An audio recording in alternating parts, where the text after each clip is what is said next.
Good afternoon, everybody. Apologize for my tardiness today. Thanks for being here. Another packed room. It's good to see.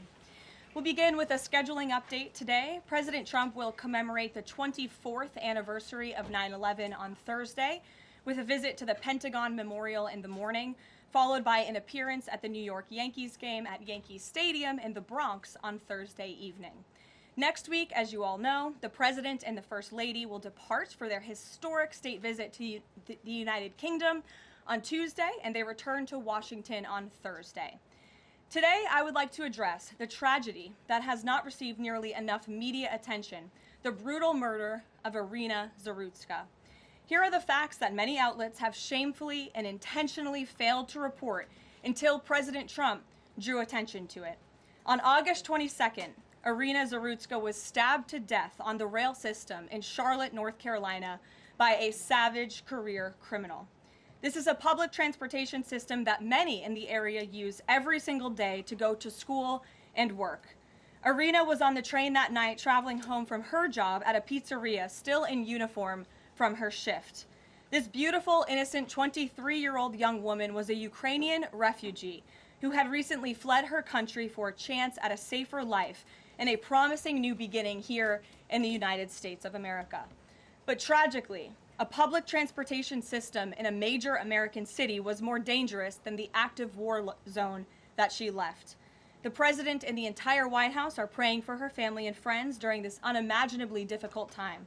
But while we extend our thoughts and prayers, we must also seek justice for this crime and call attention to this heinous incident. Surveillance video of the killing was finally released to the public this past Friday. It shows the alleged killer, DeCarlos Brown Jr., pull out a knife, get up from his seat behind Irina, and prepare to thrust a blade into her neck before the released footage gets cut. This is pure evil on full display. The most enraging and unacceptable part of this story is that her death was entirely preventable. DeCarlos Brown never should have been on that train that night. In fact, he should have been behind bars. DeCarlos Brown has been charged with crimes no fewer than 14 times, dating back to 2011, including for armed robbery, felony larceny, breaking and entering, and shoplifting. Brown had previously served 5 years in prison for a robbery with a deadly weapon charge, and he had also forfeited bonds 3 different times, twice in 2014 and once in 2023. Despite all of this past documented criminal history, when Brown was arrested yet again in January of this past year, a Democrat judge, who I will add was a strong supporter of former Vice President Kamala Harris, released this insane criminal once again without requiring him to pay any bail. He simply had to sign a written promise to return for his court hearing. Think about how crazy it is to ask a career criminal, someone who by definition repeatedly breaks the law, to just sign a written promise and come back again another day. This is madness. This monster should have been locked up, and Irina should still be alive. But Democrat politicians, liberal judges, and weak prosecutors would rather virtue signal than lock up criminals and protect their communities. And perhaps most shamefully of all, the majority of the media, many outlets in this room, decided that her murder was not worth reporting on originally because it does not fit a preferred narrative. Many of the journalists in this room spilled plenty of ink trying to smear Daniel Penny for defending a subway car from a deranged lunatic in New York City, but none of those same reporters lift a finger to write stories about an actual murderer. Here is the truth that every American must know. Too many innocent people across the country continue to pay the price of the failed experiment known as cashless bail that has been championed by the Democrat Party for years. All the way back in 2020, North Carolina's then Democrat Governor Roy Cooper established a so-called task force for racial equity and criminal justice. Sounds nice, but it's not. That task force was co-authored by then Attorney General and current Democrat Governor Josh Stein. It recommended, quote, reimagining public safety to, quote, promote diversion and other alternatives to arrest. It also advised to de-emphasize some felony crimes, prioritize, quote, restorative justice, and eliminate cash bail. Democrats in North Carolina and nationwide are consumed with pushing a woke, soft-on-crime agenda, no matter how many innocent Americans suffer as a result. Instead of aggressively prosecuting and locking up violent criminals, the Democrat-backed cashless bail approach lets these criminals roam free in our country to offend again and again. These reckless policies have turned too many of American cities into hunting grounds for career criminals who mock our justice system, drain law enforcement resources, and wreak havoc on law-abiding citizens. Enough is enough, and that is why President Trump is doing everything in his power by taking action to undo these absurd policies. The president recently signed a powerful executive order directing the AG to submit a list of states and local jurisdictions with cashless bail policies so that the Trump administration may identify federal funds that are being provided to these states and can potentially be suspended or terminated. President Trump firmly believes that to maintain order in public safety, we must incarcerate individuals whose pending criminal charges or criminal history demonstrate a clear, ongoing risk to civil society. This is a common sense and sensible approach that the vast majority of Americans agree with, and it's time for the Democrat Party to get on board with what is right. When these criminals are caught, they must be prosecuted to the fullest extent of the law and be sent to prison, where they can no longer terrorize our streets. This is the mandate the American people delivered to President Trump, and it's a mandate he intends to fulfill. Staying on the topic of public safety, new preliminary data released today by Customs and Border Protection in August shows that President Trump has delivered the most secure border in American history. For the fourth straight month, 0 illegal aliens were released into the United States by CBP. Nationwide encounters are down 93%, below the peak of the Biden administration.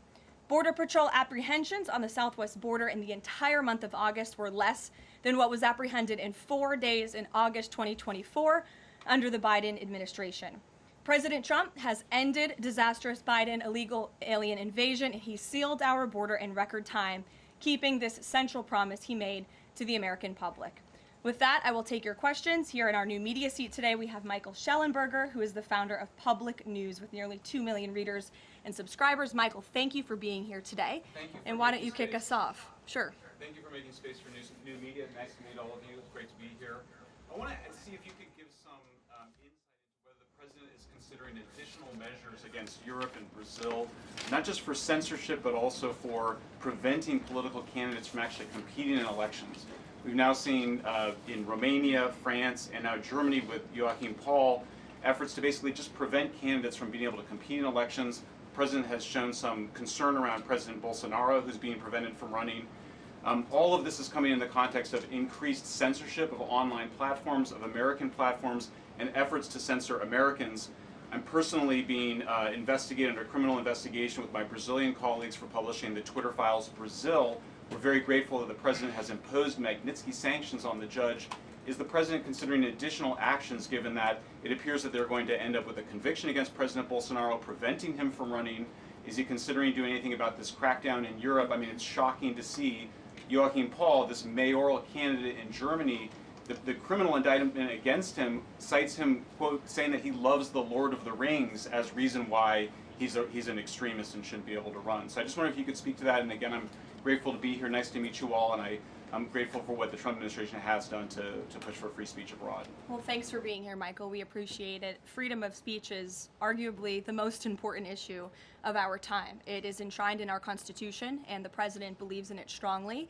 He himself faced censorship in his road back to this beautiful Oval Office here in Washington, D.C., so he takes this very seriously, as does, I know, the Vice President of the United States and the entire Trump administration, which is why we have taken significant action with regards to Brazil in the form of both sanctions and also leveraging the use of tariffs to ensure that countries around the world are not punishing their citizens in this way.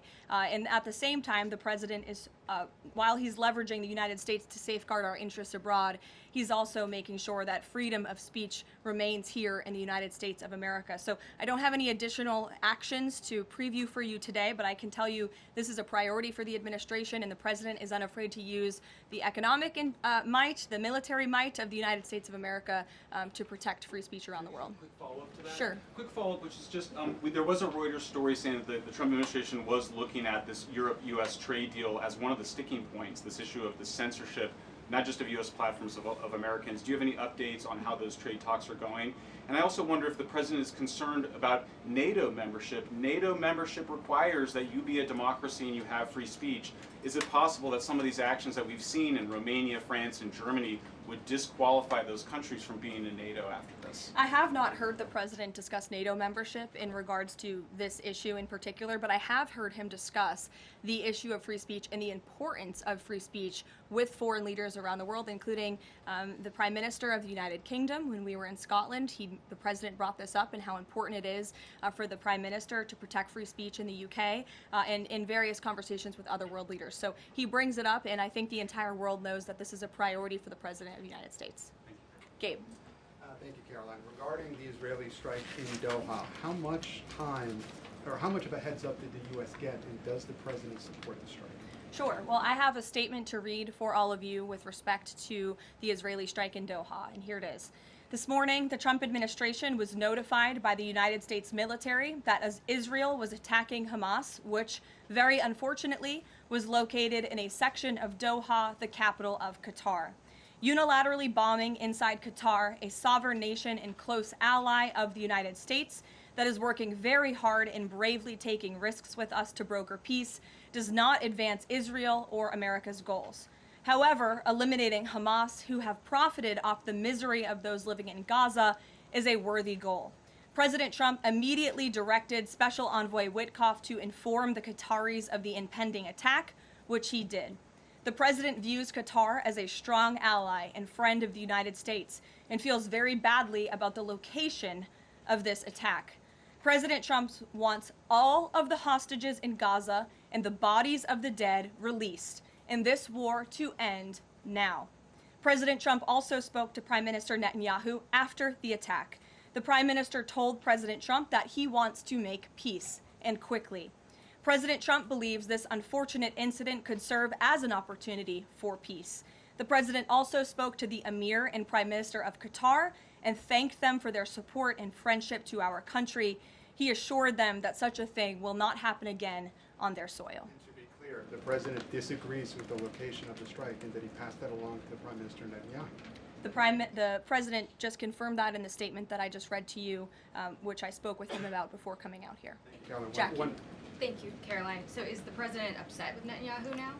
The president made his thoughts and concerns about this very clear, and he spoke again both to Prime Minister Netanyahu and also the Emir and the Prime Minister of Qatar after this attack. And the president has always made it very clear that he wants peace in the Middle East, just like he sought that and accomplished that in his first term. He expects all of our allies and friends in the region, that includes both Qatar and Israel, to seek peace as well. And he wants to see that happen, and he's working with all of our allies in the region to get that done. Are there any consequences, so to speak, for Netanyahu doing this, as it sounds, against the president's wishes, or at least his belief that it was appropriate? Is there going to be any directive from the president to Netanyahu in terms of what's allowed in the future? And also, is there any concern this could jeopardize the Abraham Accords?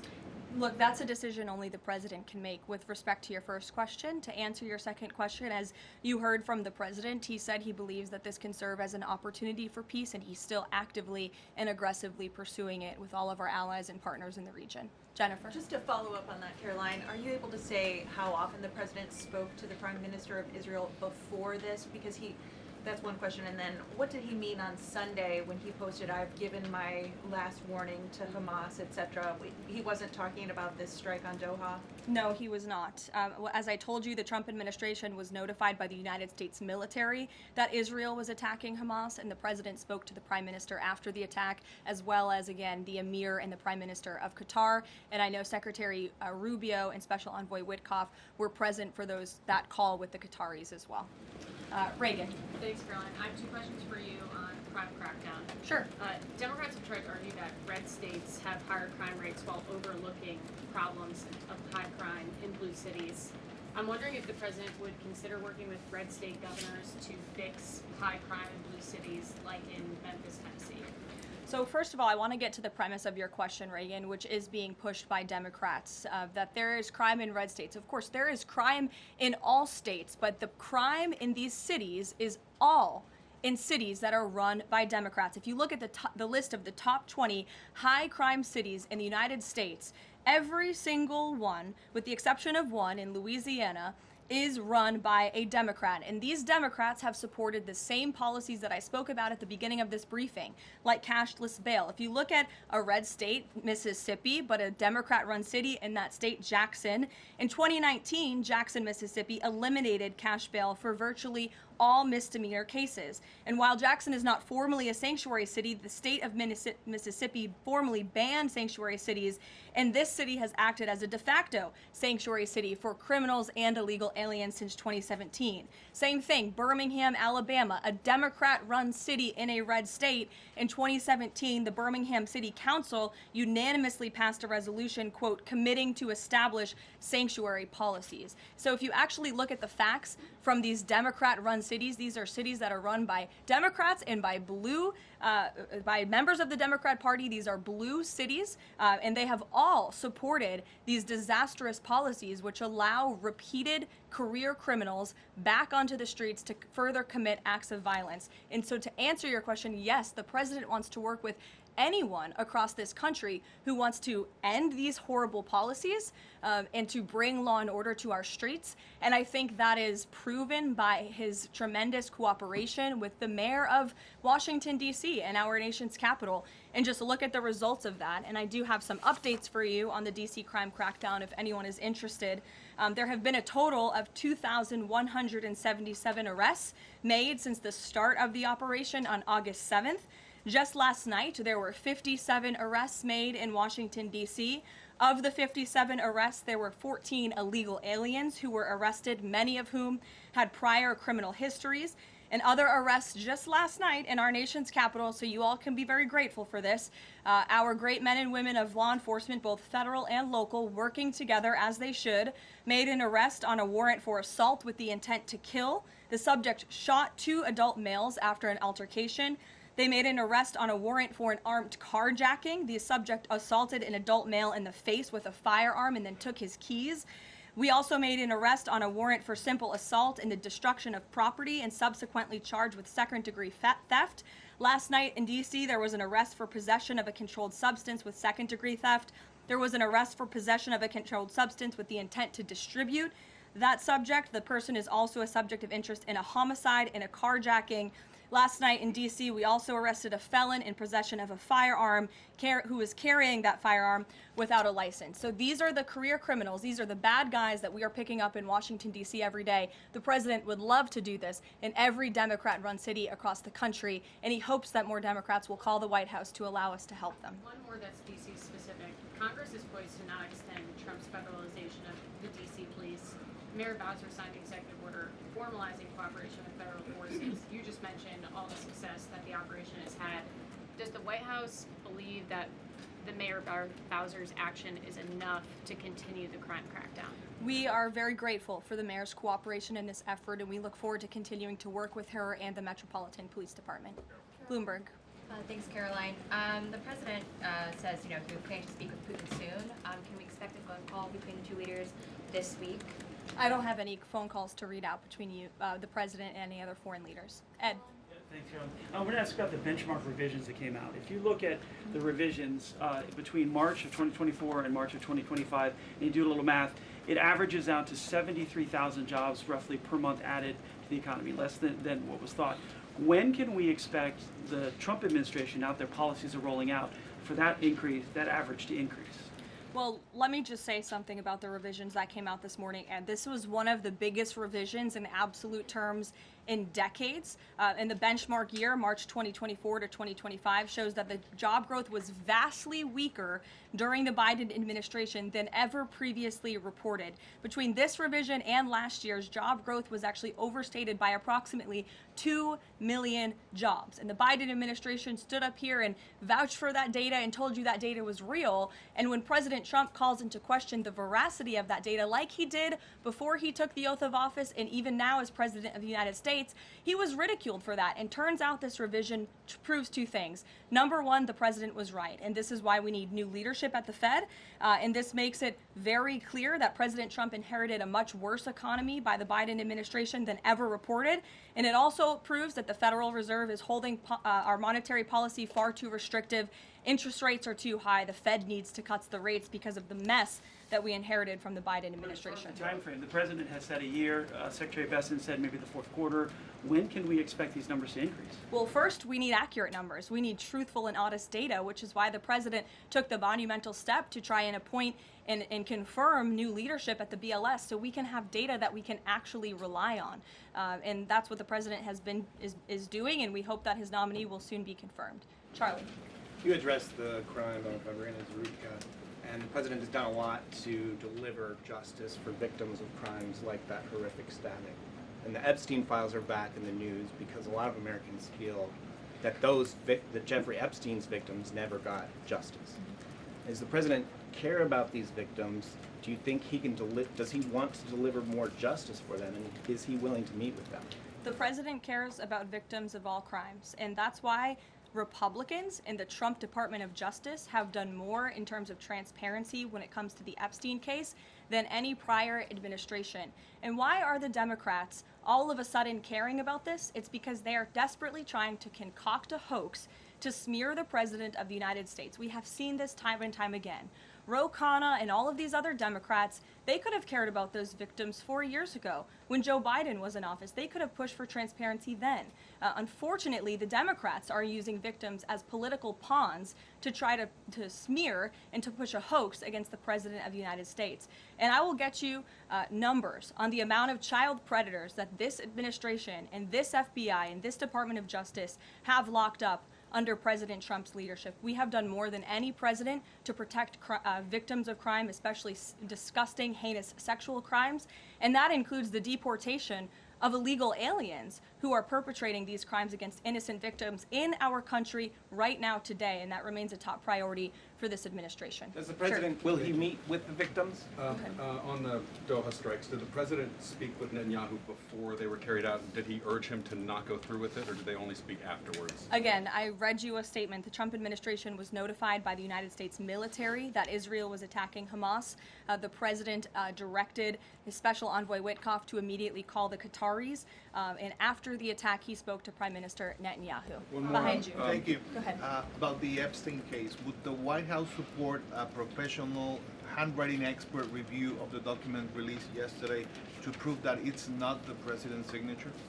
Sure, we would support that. And in fact, I have already seen many forensic analysts of signatures coming out. I believe it was the Daily Signal that published a piece with 3 separate signature analysts who said that this absolutely was not the president's authentic signature. And we have maintained that position all along. The president did not write this letter. He did not sign this letter. And that's why the president's external legal team is aggressively pursuing litigation against the Wall Street Journal, and they will continue to. Christian.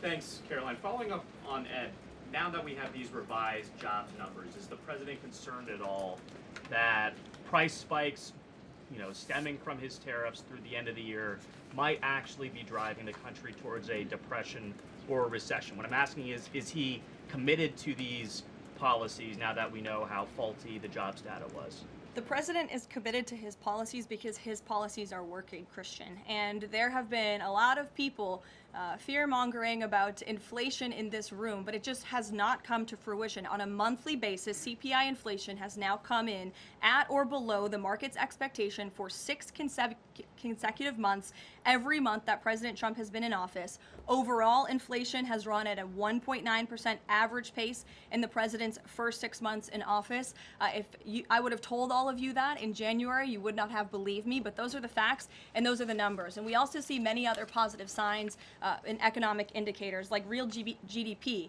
In the second quarter, it was revised up to 3.3%. That beat the market's expectation.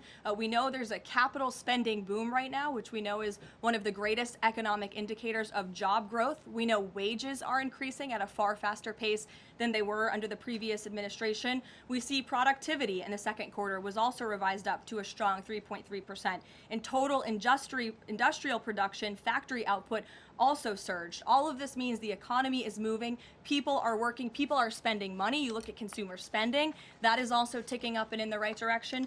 And a large part, it's because of the incredible work the president has done in terms of energy and unlocking our energy dominance in this country. Again, these jobs, the numbers from the BLS today prove that the economy was an absolute mess, and we are working every single day to fix it, and all of those indicators I just read for you are positive sign of what is to come. Just one more quickly on Sure, trade, Danny. Caroline. I just wanted to get a bit of clarity on the sequence of events for the Doha attack and the notification. You said that the U.S. military notified, if I got it right, the Trump administration was notified by the U.S. military. That's right.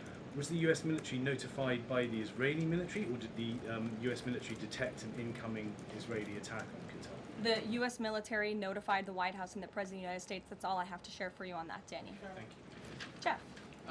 Also following up, you said that the president assured the leaders in Qatar that this would never happen again. Did he say that to the Prime Minister of Israel, and did Prime Minister Netanyahu agree to that? The president told that to the emir and the prime minister of Qatar, and the president also overstressed the importance of peace in the region in his conversation with Prime Minister Netanyahu as well. And Prime Minister Netanyahu told President Trump he wants peace and he wants it quickly. That's what the president expects to happen.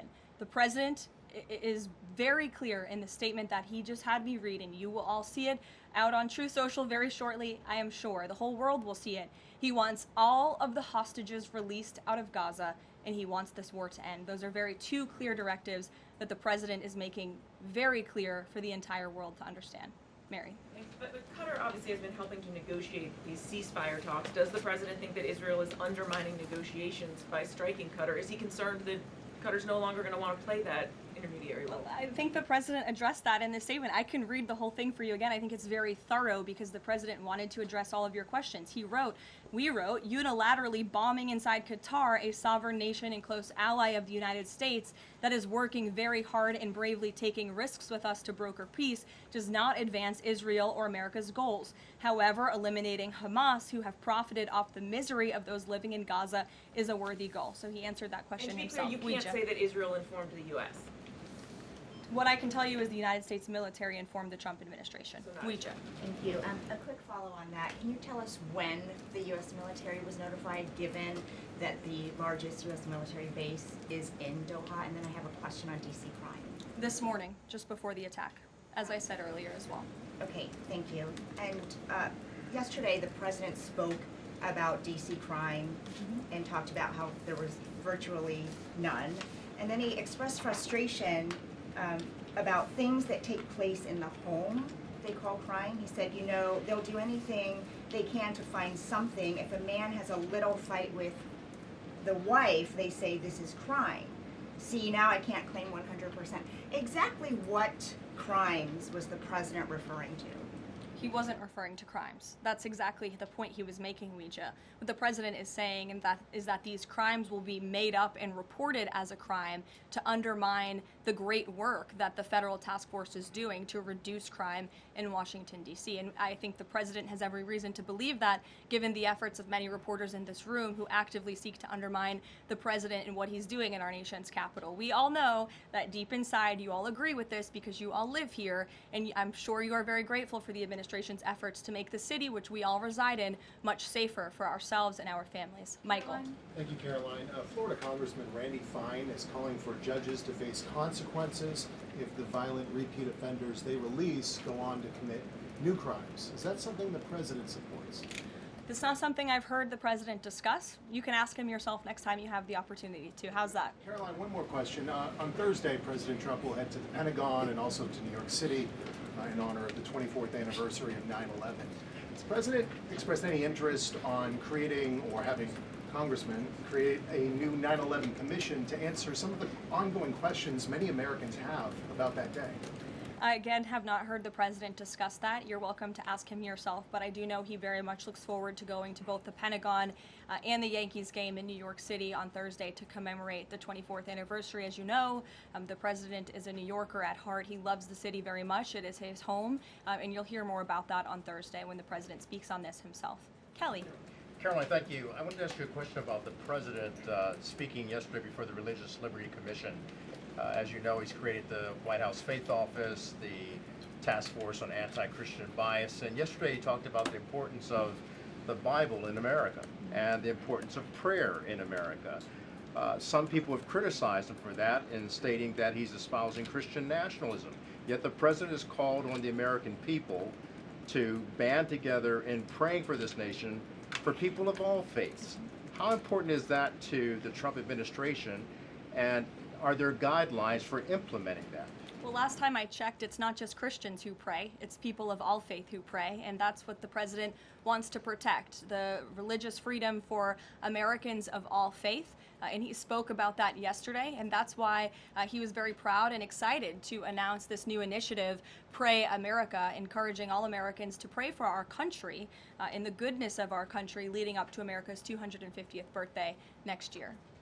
Why don't we take some from the sides? Elizabeth, go ahead. Thank you, Caroline. I have two questions. Sure. First, on prayer again. Is the Trump administration looking for the forthcoming prayer guidelines to challenge existing court precedent on the right to pray in public schools?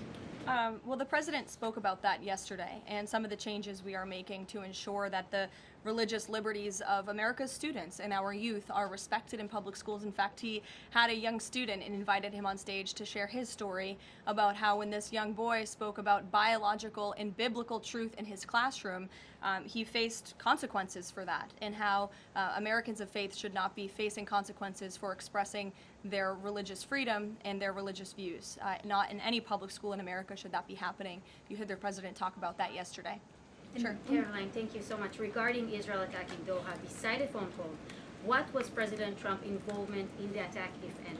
Look, I don't have anything more to read out for you on this other than the very lengthy and thorough statement that I have shared repeatedly now. Sure. Go ahead. Thank you.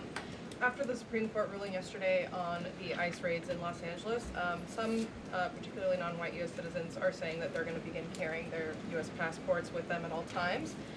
What is the White House's response to Americans who are concerned about being swept up, as others have been already, in these enforcement actions?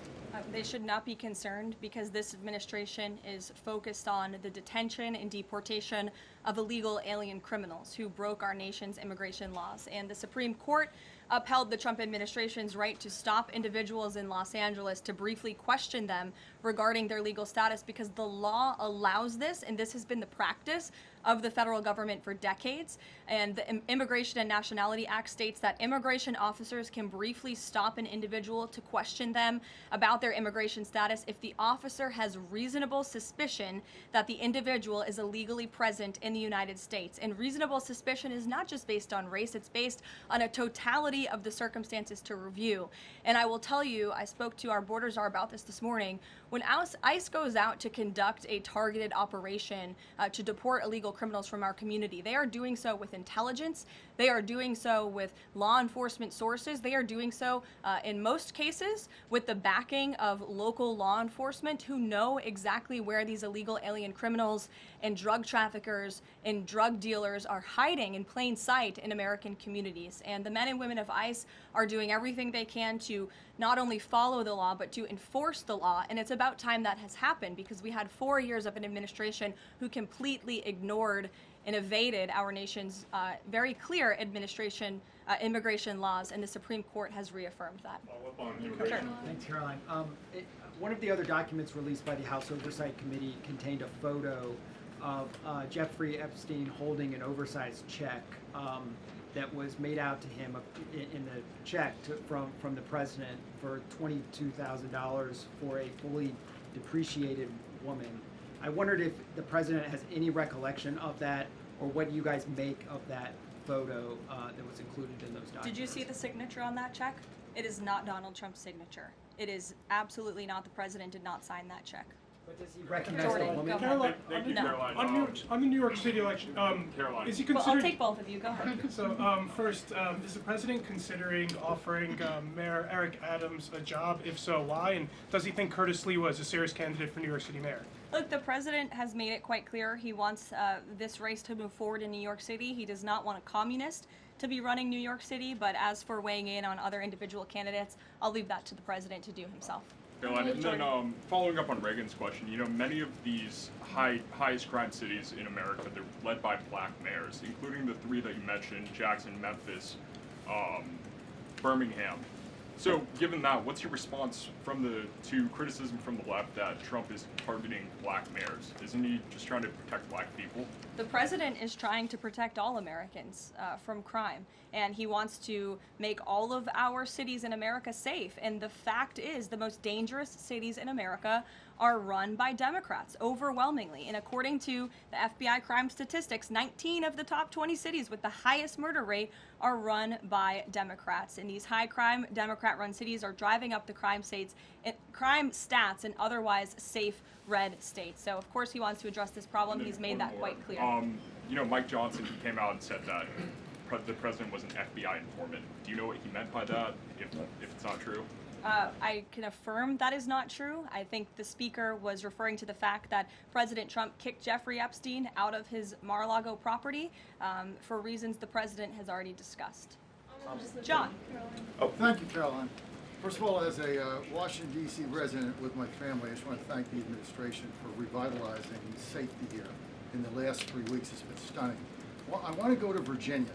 All of a sudden, out of the blue, Winsome Sears has closed the gap on Abigail Spanberger. Got 4 issues. Coerced abortions in Fairfax County without telling mom or dad, no parents. Girls going in boys' bathrooms on film, right? 2 of the young fellows get suspended for complaining about it. Virginia Beach man, an innocent man,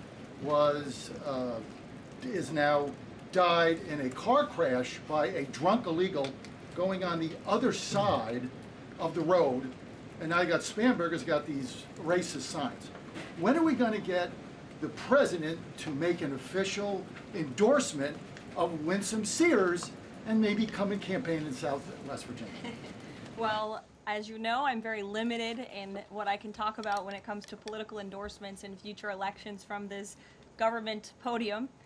But all of the issues that you just mentioned I know are very important to the president, and it's quite common sense. It's the foundation of the Republican Party, and it's what sent this president back to the Oval Office. We want to keep men out of women's sports and bathrooms. We want criminals to be locked up. The president wants to see law and order in every state across the country, but as for political endorsements, I'll leave that to him and his political advisors to make those. Sure. Haley. Thanks, Caroline. I have 2 questions for you, if it's okay. One on Doha and one on immigration and crime. Sure. On Doha, ahead of the strike we saw today, did the administration at any point try to dissuade the Israelis from the potential for an action like we saw today? Again, I have answered questions repeatedly on this. I have a very lengthy statement which we will release after this briefing for all of you to read and to report on once again. Okay, and then on a case in Maryland, the killing of Dakara Thompson, there are reports that the suspect arrested for her murder was in the country illegally and arrested and released for driving under the influence both in 2022 and in April of this year by U.S. Park Police. Is the administration looking into what process allowed this to take place? Yes, we absolutely are. As soon as we saw this case, we ensured that the Department of Homeland Security and the Department of Justice were on it, and I can assure you that they are. This is another heinous act of violence against someone who should have never been in our country illegally in the first place, and that's exactly why the deportation of illegal criminals from our country is a top priority for this administration, and it's something that is happening every single day, and I would encourage all of you to continue to report on the very violent illegal alien criminals that we are deporting daily from American communities across the country. We will never understand how many lives have been saved by these efforts or how many lives would have been lost if not for this president and the administration's policy to deport illegal criminal aliens. Emily. Thanks, Caroline. Follow up on Charlie's question. Would the president meet with the Jeffrey Epstein victims? I don't have any meetings for you to read out on that. On Go ahead. Thanks, Caroline. Is the Trump administration considering a ban on transgender Americans owning guns? Is that something the president would support, even as we've seen some gun groups oppose the idea of it? I saw reporting on this. I understand there were very preliminary, low-level discussions about this at the Department of Justice, and then sometimes those discussions are reported as fact. I'm not tracking any potential actions on this front, and I'll let the president weigh in on that. It's a policy decision, and it's far too early or would be premature, inappropriate for me to weigh in on it at this point in time. Behind you. Go ahead. After the immigration raid at the plant in Georgia on Friday, the president said over the weekend that he's open to some kind of changes in perhaps rules or visa rules or law that would prevent something like that happening in the future for skilled workers to train American workers. That's right. Can you confirm that and that the administration supports those changes, and what exactly would that look like? Well, the president said it himself in a statement that he put out on Sunday night, where he is very grateful for foreign companies from around the world and the investments that they are making right here in the United States of America. And he understands that these companies want to bring their highly skilled and trained workers with them, especially when they're creating very niche products like chips, or in this case in Georgia, like batteries. But the president also expects these foreign companies to hire American workers, and for these foreign workers and American workers to work together to train and to teach one another. And so he expects these foreign companies to hire American labor. We want Americans to have these jobs. Americans need these jobs, but he also understands the need for these companies to bring over their workers who already have these skills. So I think it's a very what those changes might be? I think it's a very nuanced and responsible and sensible approach for the president to take. And I know that the Department of Homeland Security and the Department of Commerce are working on this matter together. I would defer you to them for any further action on this front. Maggie. Caroline, thank you. I want to follow up on something you said. You said the Epstein documents are a hoax that Democrats are perpetrating against the president. You've said he didn't sign that check, that he didn't sign the birthday card that he allegedly signed. So what is the theory, since these documents came from the Epstein estate? Who is I guess in your view, faking these documents? I did not say the documents are a hoax. I said the entire narrative surrounding Jeffrey Epstein right now that is absorbing many of the liberal cable channels on television is a hoax that is being perpetuated by opportunistic Democrats like Ro Khanna and the others whom you saw on that press conference outside of Capitol Hill, who are trying to push this hoax against the President of the United States. What exactly is the hoax? I'm just trying to understand what's fake. What's fake is not the The documents. hoax then? is the Democrats pretending to care about victims of crime when they do not care about victims of crime, when they have done nothing to solve crimes, when they have done nothing to lock up child pedophiles and child rapists across the country, and when they are now using victims as political props to try and, again, smear the President of the United States and drag on this bad story about him. It is a distraction. The Democrats view this story as nothing more than an attempt to distract from the accomplishments and the achievements of this administration.